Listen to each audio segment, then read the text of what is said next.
देख देख देख तू यहाँ वहाँ न फेंक, देख देख देख तू यहाँ वहाँ न फेंक, देख फैलेगी बीमारी होगा सबका बुरा हाल। गाड़ी वाला आया घर से कचरा निकाल, गाड़ी वाला आया घर से कचरा निकाल।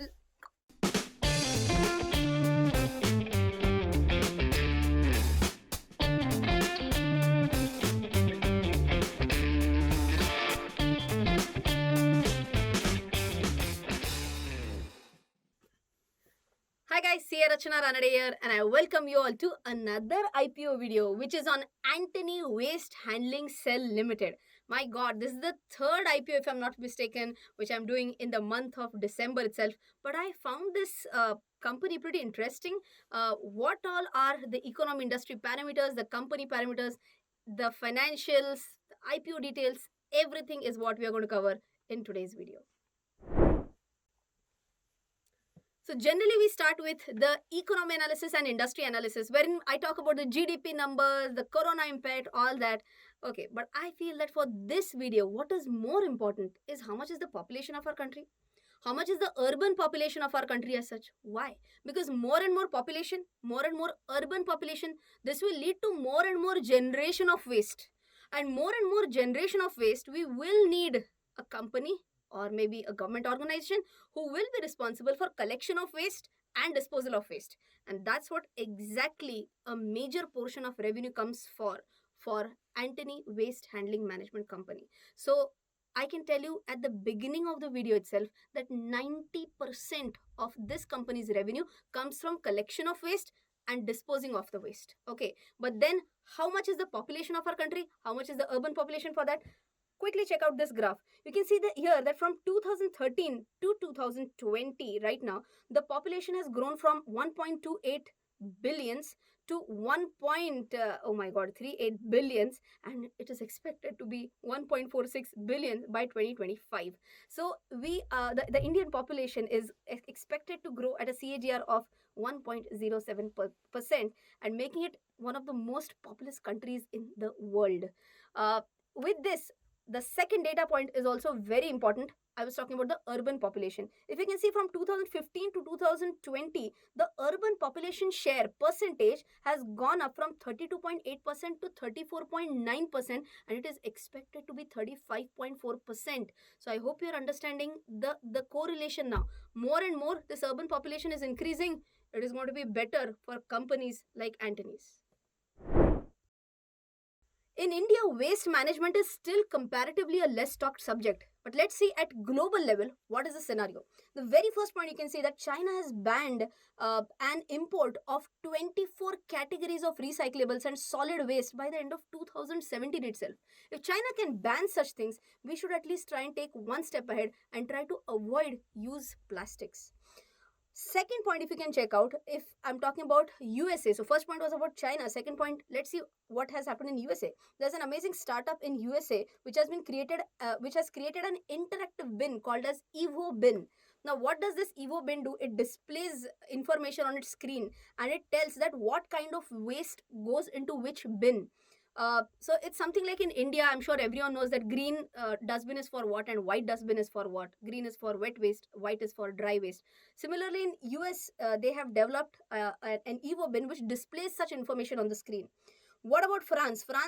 In France, Trinov is another innovative company which is now doing waste analytics and reporting, which is mainly intended to improve the waste management. In fact, BIA, a Sharjah-based waste management company, has deployed 42 solar-powered smart bins across UAE. So now you can understand if I'm talking about China, US, then I talked about France, UAE, all these countries are having some startups who are trying to basically improve the waste management system. In fact, I can also talk about New Zealand, whereby Waste Management Limited, which has launched an electric curbside collection truck, which aims to convert almost all of its waste collection fleet to EV. So what better thing it is happening? Waste is being collected, and that too through electric vehicles, so lesser pollution as well. Now what we are also trying to do, right from developed countries like Sweden, USA, UK, now even developing countries like Sri Lanka and India, we are also shifting away from open dumping. Like, I'll tell you my own experience. Like in Pune, wherever I stay, there used to be open dumping spaces, like 10 to 12 open dumpings I had in almost a 500-meter area. But right now that has gone down to at least one in that entire area. So it's definitely a positive sign from going down from 10 to 1.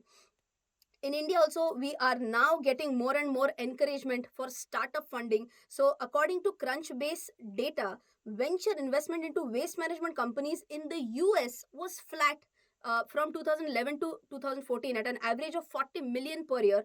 But now from 15 to 17 it has gone up to around 200 millions per year. All these were about global trends, but what about the government initiatives in India? That's what we are going to check in the next section. Government is taking up various initiatives like the Atal Mission for Rejuvenation and Urban Transformation, which is Amrut. It's currently focusing on water and sewage management. Swachh Bharat Abhiyan, on the other hand, is aiming at solid waste management. Government is also taking up the initiative of segregation of garbage at source, the one that I was talking about, dry and wet waste segregation at source. One more point is the door to door collection, which was nothing but that gaadi wala aaya ghar se kachara nikal, door to door collection. Next one is smart cities initiative, proper waste management system government is trying to pep up. And also incentives and financial support, whereby government is also is showing its willingness to give funding to companies who are trying to work on waste management systems. So now let us understand how much is the Indian market size as far as this management of waste is concerned. If you check out from in financial year 2020, the market size is 50,000 million rupees. That is the market size of waste management. It's huge, and it is estimated to grow at a 14.4% CAGR to 98,000 million rupees. This is in India. Let's see how much is the market size at a global level. If you see, we don't have the future data for global, it's not there in the red herring prospectus. But if I'm talking only about 2020, if you remember in India, in 2020, it is 50,000 million. But if I'm talking about 2020 at a global level, it is 23,200 billion ka market. It's a huge market if I'm talking about at the global level as well. Now let's also come to one more very interesting stat, wherein I'm talking about how much is the waste generation per Indian per capita. Okay, one capita per capita basically in India. How much is the waste generation? If you see in 2001, it was just 300 grams per person per day, and it has gone up to 450 grams per person per day. Unfortunately, that is also growing. So if I compare this with the other countries as well, Denmark is at 788 grams per person per day, and India is at 450 grams per person per day, whereas the global average is at 740. So at least I feel that okay, it is at least way too less as compared to the global average. I know I talked about lots and lots and lots of figures, but I feel this was required because this is a company which, frankly speaking, it's a type of a company even which I had not studied earlier. This is the first listed company which is into waste management, which is going to get listed in the waste management space. So even for me and my team, when we were doing research of this company, it was a lot of learning for me and our team as well. So I thought of sharing all these details in a little bit detail to you. I hope you didn't mind more and more details in this video. So coming up are some further details about the company. It was established in 2001 in New Mumbai. As of November 15th, 2020, they had a fleet of 1,147 vehicles for mainly collecting the waste. It also has 8 subsidiaries as on the date of RHP. It's one of the top 5 players in the Indian waste management industry. It has an established track record of more than 19 years, and it has undertaken more than 25 projects as at November 15th, 2020, of which 18 are currently ongoing. So let's understand what is the exact business model of the company. How does the company generate revenue? The very first one is collection and transportation. So number one, they're going to pick up the garbage. For that, they're going to get paid. Okay. Second one is MSW processing. So basically, whatever is the municipal solid waste, that is MSW, they'll have to process that. Okay, they'll have to sort it out, they'll have to segregate, they'll have to compost it, recycle, shred. Oh my god, so many things. For that, obviously they'll get paid. Third one, mechanized sweeping projects. So people who are staying in bigger towns, bigger cities, you might have seen mechanized sweeping machines going on the road. So this company also provides that. And last one is scrap or good sales. All these are the 4 areas through which they generate revenue. But if you check out the revenue pie chart, you can definitely understand that there are only two major points. Number one, which is CNT revenue, which is the collection and transportation revenue, and tipping fees. Tipping fees is nothing but more or less like the MSW processing fees. That accounts for more than almost 90% of their revenue. Now, if I talk about their key players who are their peers, but again, I'm mentioning none of them is listed. The peers do exist, but none of them is listed. You can check out that Antony Waste Management is into all three major areas, which is collection, transportation, treatment and disposal, and landfills. So just for you to quickly tell you to increase your GK, what is landfill? You can imagine that there's a big piece of barren land. Then whenever they get waste, they'll put that waste inside that big oh my god, I'm running out of words. So they'll bury the garbage in a big pit. They might sprinkle it with chemicals and definitely get some good product out of that. Maybe it'll turn out into some biodegradable whatever da, da, da, da. So that is nothing but the meaning of that landfills. And if you see that Antony Waste Management has only two peers in the landfills space. Okay, so they are, I hope you have understood their overall business model, and as I mentioned, 90% revenue coming up from CNT and tipping fees. All right, if I'm talking about the shareholding pattern, you can definitely check out that the promoters and the promoter group hold almost 45 to 50% of the shares, and major selling shareholders are the PE players. Going ahead with the financials, if you can check, the revenue from operations, it is growing at a CAGR of 27.7%. EBITDA is also growing at 28.6%. Amazing. PAT is growing at 24.8%, and EPS is growing at 10.5%. I don't know why, but I definitely should say that the growth is pretty impressive. Even if I'm talking about the cash flows, see, cash flows from operating activities has gone up from 360 millions to 957 millions. That's like almost a threefold jump in operating cash flows. Now, if you see for the period ended 30th September, there has been a dip. Now, why?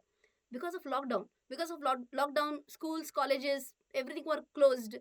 Even big corporates, IT parks, all were closed, and because of which the hotels were closed. Because of which, obviously, the generation of waste was comparatively lower, and that might be the reason why their revenues, the operating cash flows, basically have dipped a little bit.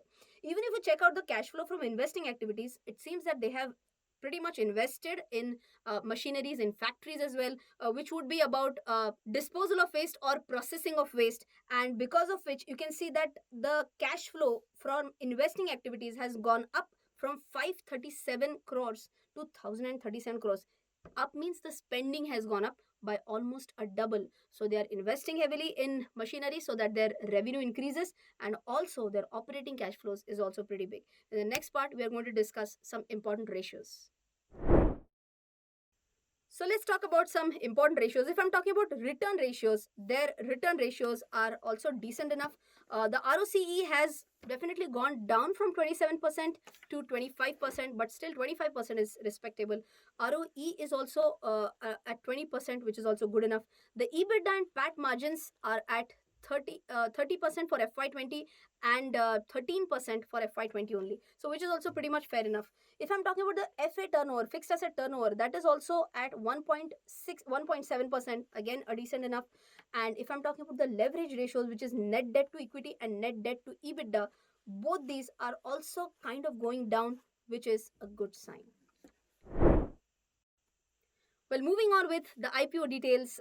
Issue opens on 21st December, closes on 23rd December. By the way, it's going to get listed on 1st of January 2021. So let's see how this one welcomes the new year. If I'm talking about the split, the fresh issue is of 85 crores, OFS is 215 crores. So the total issue size is approximately 300 crores. If I'm talking about the price band, it is 313 rupees to 315 rupees. By the way, if I'm talking about anchor investors, the issue opens and closes on 18th of December only, which is today, the date on which I'm recording this video. So who all are the anchor investors? I'm going to discuss that, and when I'm going to disclose that, I'll tell you at the end part of the video. So stay till the end. Second point is the objects of the issue. The company is going to utilize its funds for financing the PCMC project, Pimpri Chinchwad Municipal Corporation, which is close to Pune. It is going to pay off the consolidated borrowings of the company and also to meet general corporate purpose. If I'm talking about the valuation now, valuation is, I think, very interesting. Why? EPS is 27.48 for 20. The issue price at the upper band is 315, and with that, PE is only 11.46. Now, you might be wondering why is she saying only 11.46? If I'm comparing it with peers, anyways, there are no listed peers, so सवाल ही नहीं आता है. Industry P सवाल ही नहीं आता है. I can compare it only with Nifty PE right now.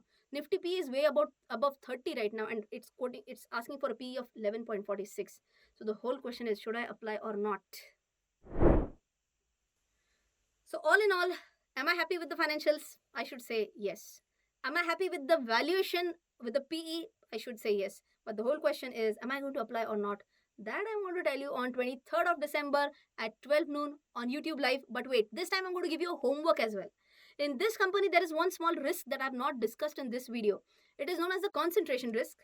Now, I want you all to find out at least one point, guys. What is concentration risk? And we are going to discuss that on 23rd December at 12 noon in the YouTube live session. I'm also going to discuss about the anchor investor whose closing date for bidding was 18th December only, and who all are the anchor investors, that also I'm going to discuss on 23rd December. So I'll see you all on 12 noon 23rd December. Till then, take care. Jai Hind and bye bye.